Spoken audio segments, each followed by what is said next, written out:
Hello, welcome to Mike's Mets Podcast. I'm your host, Mike Peixoto.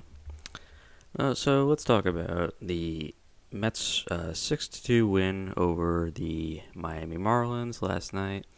And it was a great win. I enjoyed everything I saw for the most part.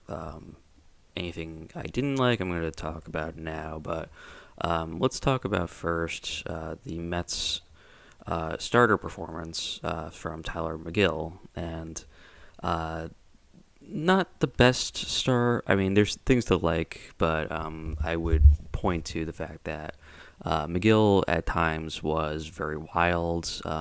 It's something to say that it's really more of a problem with mechanics, if anything, or anything else. I would say that how he performed leaves something to be desired. McGill is very talented. I think he has great potential. There was the shift in weight. He had dropped off quite a few pounds. I believe it was 15 pounds. He had dropped off, which was good for conditioning purposes and certainly helpful for him. But he has to kind of get used to his mechanics. And you also saw that there was a dip in velocity with the weight loss, I think, as well. It also could be mechanical related, but he has putting in a fastball that's really in the mid 90s with a slider that was kind of had good movement. I felt like it was probably his best pitch that night, but his fastball, which was arguably his bread and butter, the thing that kind of was used to set up everything that he was doing off speed, was really all over the place. He wasn't really commanding it. You would see Omar Narvaez, the catcher, would be setting up sometimes low and away. He'd be going, up and in. It was just a smattering of inconsistency all night from McGill. That said, he did perform fairly well in terms of how well, in terms of his ability to get out of jams, and certainly he put himself into quite a few just by, giving up walks and allowing base hits. And the Marlins have definitely established themselves as a very pesky team early on. I can't say if this is going to continue for the foreseeable future, but they have guys who are. I'm already looking now as Luis Arias is going to be a huge Met killer. I mean, Arias an amazing game. He went 4 for 5 in that game, 4 singles, and he was consistently going the other way. And the Mets just couldn't adjust to it. He was just like, you couldn't really figure out where he was going to be hitting it, but you knew he was going to hit it and hit it hard. So his performance, or rather McGill's performance, was ultimately successful, but you have to look at the box, the final pitching line, and say whether or not it was a quality performance or not. I think he goes 5 innings, he allows 6 hits, 2 earned runs, strikes out 7. It's fine. Certainly after David Peterson had only gone 5 innings the night before, you were looking for a little bit more length, and it was just his continued battling. And it was just every at bat was just a battle with him. And by the end of it, he was lucky to get through 5 innings and escape through that game. So ultimately, we saw new addition Dennis Santana come in after that in the 6th. And Santana, good inning pitched. He wouldn't allow any base runners and struck out 2. And then we saw Drew Smith come in the following inning, and Drew Smith got into some trouble and was going through pretty quickly for the first 2 batters, and then allowed a base hit and a walk, and then all of a sudden we're in a jam, and Buck Showalter bringing in Brooks Raley after that to kind of finish up the inning, which he did do so with minimal issue. I've been very impressed with Brooks Raley and how well he performs, especially in major situations. So it's going to be important. And then the final 2 innings would see Adam Ottavino and Dave Robertson come in. Ottavino had also ran into some trouble, allowed 2 base hits, but struck out the final 2 batters and struck out was it Joey Wendell, and probably it was an embarrassing fashion because Wendell could not pick him up at all and finished him off with I think it was a cutter inside that looked like it was about to hit him in the ankle, and he somehow swung at. So that finished up that inning, and then finally David Robertson brought in non-safe situation, but they had him warming up anyway, and they brought him in for it. So Robertson would complete the scoreless inning, although he did give up a base hit as well. So successful. The final batting line, the Mets pitchers had allowed two runs on 10 base hits. The 2 runs came early in the game, the second inning, when Tyler McGill had given up a 2-run home run to Nick Fortes. And Nick Fortes, catcher, not really known for his bat. And so the 2-run home run looked really bad. And this is early in the game, after a first inning where he had already struggled. I'm sure a lot of my fans were like, "Oh God, like he doesn't have anything tonight." Fortunately, McGill would kind of route it back into form, and he just kind of kept escaping out of situations. But ultimately, a solid performance, one that he can certainly build upon. I would like to see him, especially if we don't know exactly when Justin Verlander is going to be available again. The early expectation right now is that Verlander will be back within 15 days. He's on the 15-day IL right now, and I'm hoping we'll see him by the very latest when the Mets take a trip over to Oakland to play the Athletics. But moving on from that, offensively, after what was a dry spell last night, on Friday night, when the Mets were held to almost no offense in the entire game until Pete Alonso's home run in the ninth inning on Friday night. The Mets really refocused. I liked what I saw from the batting approach, and the big game was, of course, from Mark Hanna, who had been a little quiet prior to that, but comes through early on, hits a double, and in that game, and then followed it up with another RBI double, and then finally a solo home run, finishes his game 3 for 4 with a couple of RBIs, and he was clearly the game MVP. But a lot could be said about Pete Alonso also. So Alonso had hit well in the night before. I'm not talking about the home run that he hit on Friday night in the Marlins, in the loss to the Marlins. He had actually made contact in every situation, and made strong contact. It looked like he was just getting, just bad luck, unfortunately. So Alonso ultimately hitting the 2 for 3 in the Saturday night win. 2 for 3, has a RBI double, I believe, in this game as well, and looks really sharp for the most part. I liked everything that I saw from Alonso, his approach, how well he's been hitting the ball. And he, Canha, and Starling Marte also had an RBI double. It was a ground rule double late in the game. Those three, that's really what you've been able to hang your hat on so far for the Mets offense, and those three guys have been hitting well. The rest of the Mets lineup, not so much. Francisco Lindor and Brandon Nimmo both had base hits in the game, and Nimmo walked twice, so he was certainly getting a base, but they're both not really hitting quite as well as you would hope. Same goes for Jeff McNeil, who just went 1 for 5 in the game. And then the only Mets hitters who failed to get any base hits in this game were Daniel Vogelbach, Luis Guillorme, who was playing second base in this game, and Eduardo Escobar.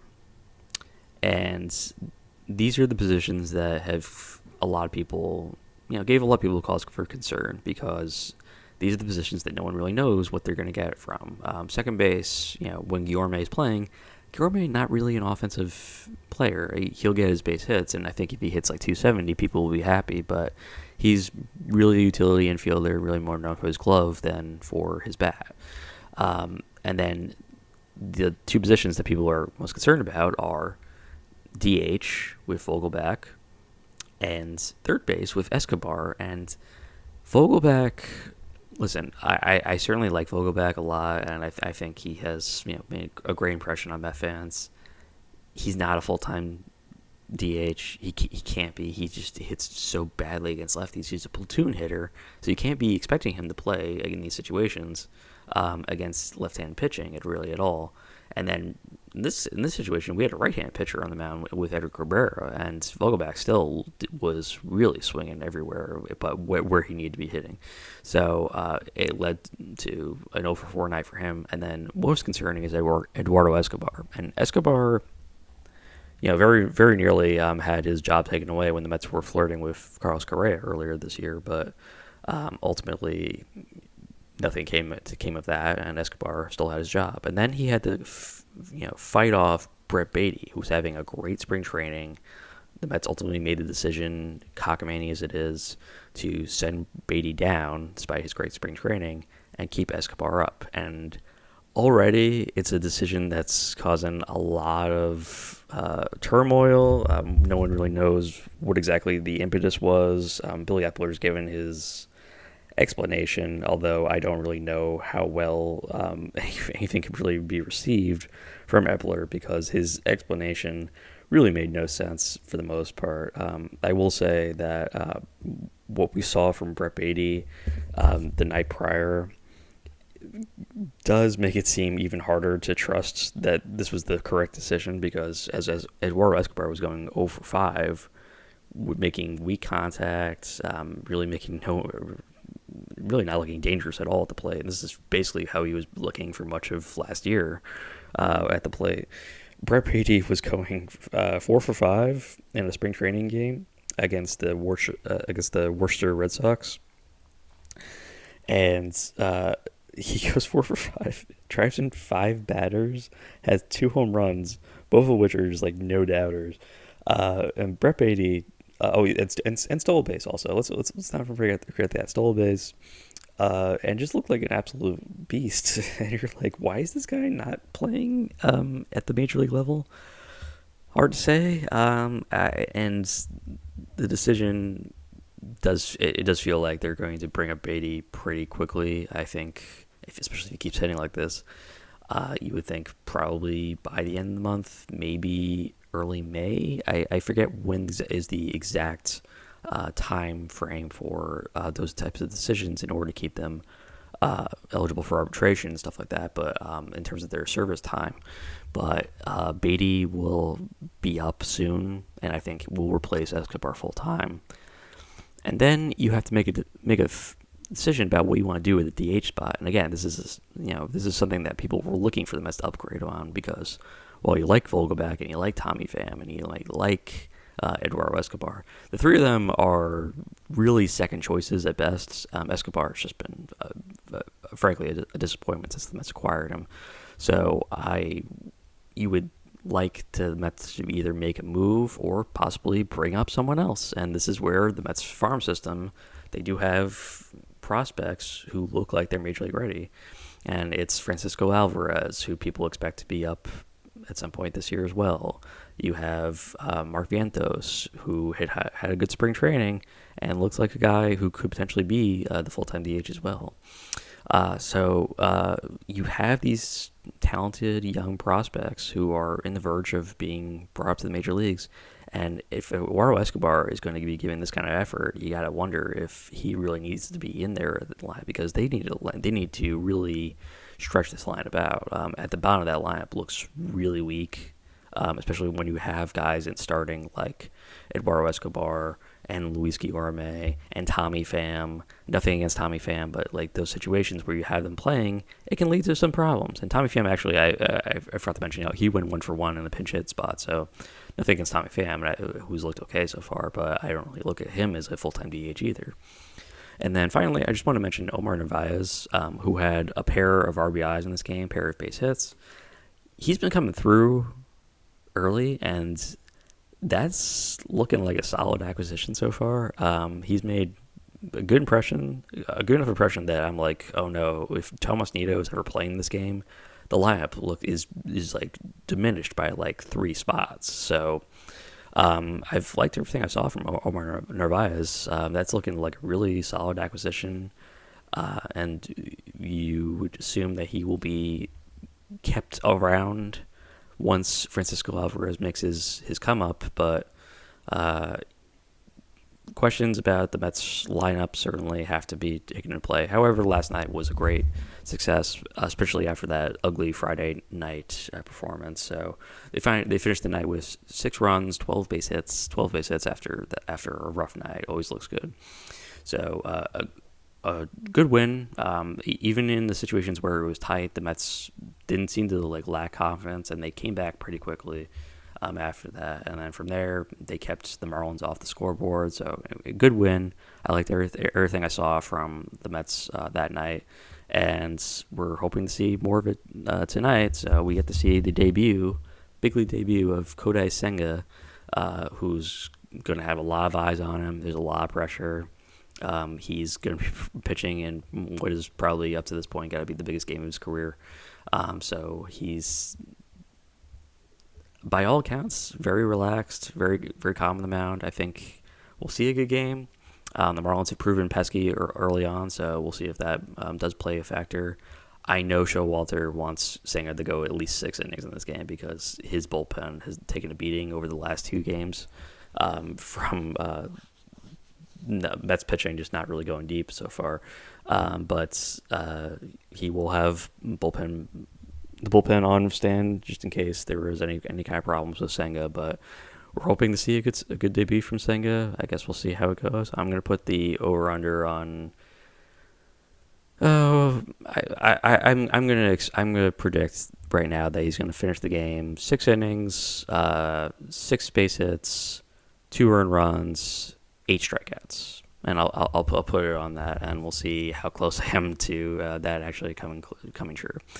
So hope you had a nice time last night. I certainly did watching that game, and I'm hoping to see more and more like that. Thank you for listening to the Mike Spence podcast. Please be sure to follow us on Spotify and subscribe to our YouTube channel as well. Finally, please also follow the podcast Twitter, which is Mike Spence Pod, all one word. Appreciate your time and have a wonderful rest of your day or evening. Let's go, Mets.